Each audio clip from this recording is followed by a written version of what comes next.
Honorable Speaker, I beg to lay the following papers on the table of the House today, Monday, 13th May 2024. Thank you. Report of the Select Committee on the proposed dismissal of the Honorable Franklin Mithika Linturi as the Cabinet Secretary for Agriculture and Livestock Development. Thank you. I lay, Honorable Speaker. Honorable Naomi Wako, I'll give you 3 to 5 minutes to brief the House on the content of your report. Thank you, Honorable Speaker. Hold your horses, Honorable Otienda Molo. You already raised a point of order that I'll come to. You remember I told you. Let her finish first. Thank you, Honorable Speaker. The Select Committee was mandated to investigate the allegation against the Cabinet Secretary as contained in the resolution of House and table its report within 10 days. And as I have already submitted and tabled the report, Honorable Speaker, the committee had the opportunity to sit, and we were able to allow all the parties to present itself, and we gave equal opportunity.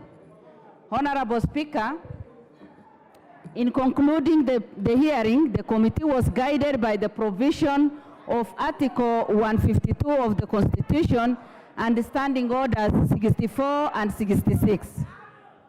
On Friday, 10th May 2024, the sponsor of the motion and the Cabinet Secretary made their closing statement to the committee. The closing statement marked the end of the hearing proceedings, and the committee subsequently embarked on report writing. Honorable Speaker, Standing Order 199 provides that a report of committee shall be adopted by a majority of the members. The committee adopted its report on Monday, 13th. Today, 4 members of the committee dissented and made their opinion known before the committee. The dissenting opinion is attached to the report of the committee. Honorable Speaker, the Select Committee wishes to thank the Office of the Speaker of the National Assembly and the Clerk of the National Assembly for the support extended to the committee in the execution of its mandate. The committee further extends its appreciation to the sponsor of the special motion, Honorable Wanami, and also the Cabinet Secretary. Finally, I wish to express my appreciation to the honorable members of the committee and the committee secretariat who sat for long hours. Honorable Naomi Wako, just conclude by telling the House what is the finding of your committee. Honorable Speaker, the committee, in its report, the committee made the following findings of allegation against the Cabinet Secretary for Agriculture and Livestock. The allegation under Ground 1 on gross violation of the Constitution or any other law, Ground 2 on serious reasons for believing that the Cabinet Secretary has committed a crime under national law, and Ground 3 on the gross misconduct as outlined in the special motion are unsubstantiated. The committee...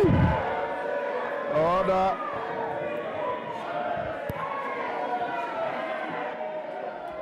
Order, honorable members. Order. Order, order. Order. Wanjala, order. Order, honorable members. Order, Hillary, take your seat. Order, Hillary, take your seat. Honorable members, as you know, the Select Committee has discharged its constitutional mandate.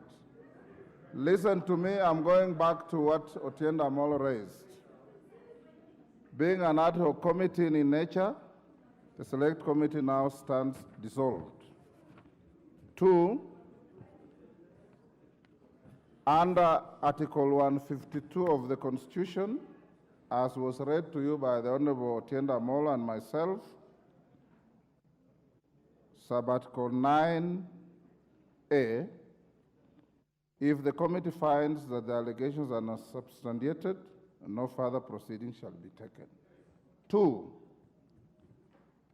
being oblivious of the enormity of the matter and having consulted with the majority and minority leaders, I'll give the floor to 4 members on this side, including 4 members plus the minority leader. I'll give 4 members on this side plus the majority leader, and thereafter, Order Honorable Marian Keitany. When the Speaker is on his feet, order, honorable members, order.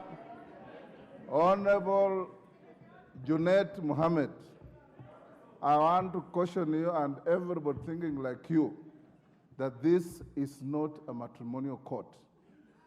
This is a house of parliament, and I will not entertain any extraneous issues. Be advised. So I will allow 4 on this side plus the majority leader, 4 on this side plus the minority leader. Let me hear the point of order by Otiende Amolo.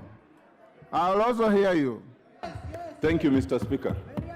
Mr. Speaker, I thank you for those directions. I think it is the right thing to do, and I will still be reserving my hope to contribute. But the point of order is this, Mr. Speaker. I rise under Standing Order 90 as read with Standing Order 107(1)(e) in terms of conflict of interest.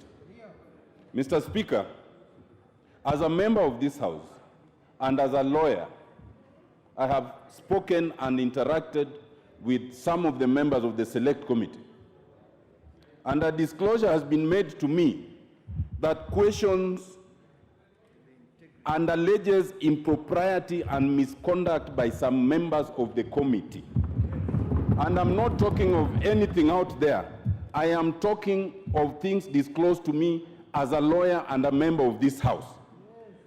In that event, Mr. Speaker, it is necessary legally and by our procedures that such an issue is referred to the Powers and Privileges Committee first.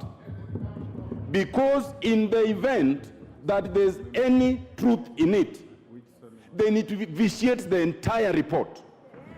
It would result in the report being a nullity and this House restarting the process.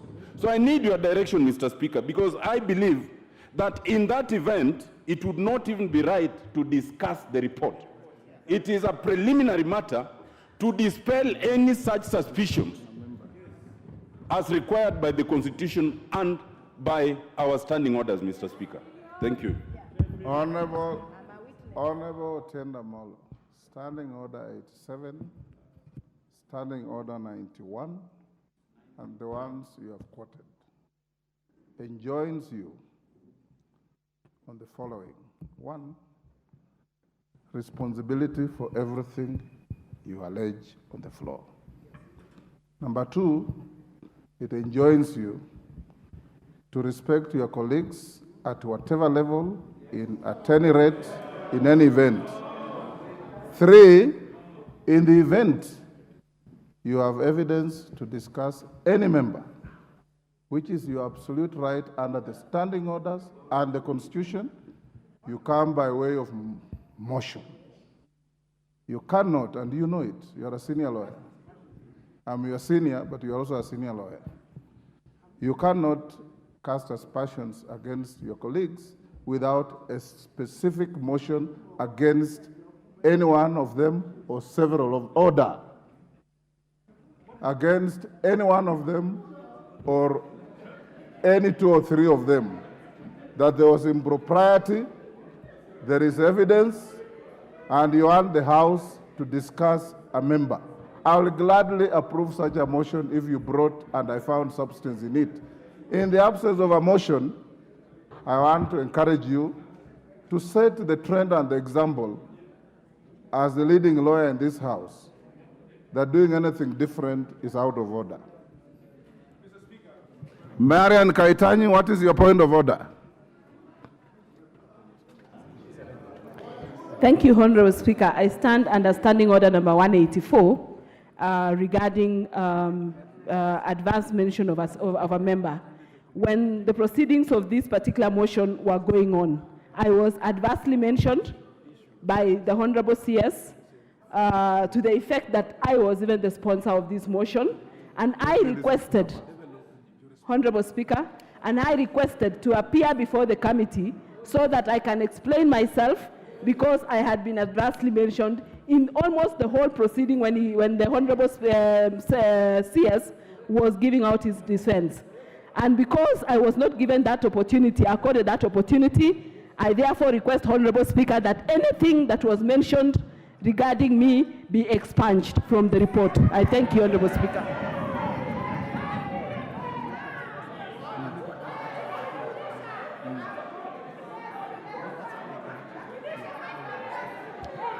Thank you. Order, honorable members, order. Honorable member for Aldai, indeed, I got your letter this afternoon saying what you have just said, that you adversely mentioned in the proceedings at the committee, and that you needed time to go and purge any allegations leveled against you. Unfortunately, I got the letter when the committee's time was over. The committee has tabled a report. I have read through the report. There is nowhere where you adversely mentioned in the report, but under Standing Order 184, at an appropriate time, the Speaker will give you an opportunity to make a personal statement on the floor of the House, not today.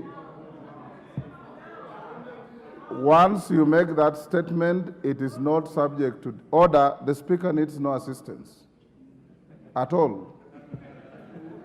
Once you will make that statement, Marian, it will go to the Hansard. It will be part of the annals of the history of this House. I'm sure whatever was said about you, and I was following the proceedings, you are not maligned by one side. Both the accusers and the defenders were mentioning you in total abundance, as you know. You will make that statement. It will go to the Hansard. It will go to the records. It will not be subject to any debate by anybody. But I'll give you the opportunity to purge all those allegations against you. Can I have the names of these folks? One eye. The names. Yes, Honorable TJ Kajwang. You know, Honorable Kajwang, you are a member of the committee. Yes, I am. And whatever Speaker, you wanted to do, you should have. I don't want to speak to the substance of the issues that are before us, because to do so, I would be a judge in my own cause. But, Mr. Speaker, this is the first time. Mr. Speaker, I'm trying to get your attention on this. I want to explore a constitutional issue